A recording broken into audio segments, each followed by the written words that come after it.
Hey y'all, Overland USA, Al here.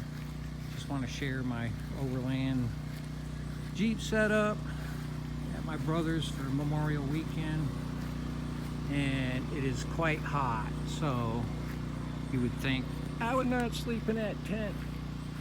It's going to be too hot, and it is hot. It's like 90 and very humid. So my brother, my ingenious brother Jerry, suggested we air condition it. So this is our setup.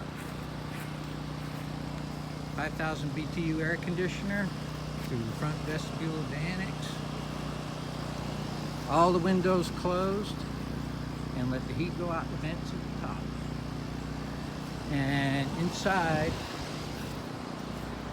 real quick here, we have a fan set up to blow the cool air through there up the ladder, and it's working very well. Anyway, Overland USA Al here, over and out.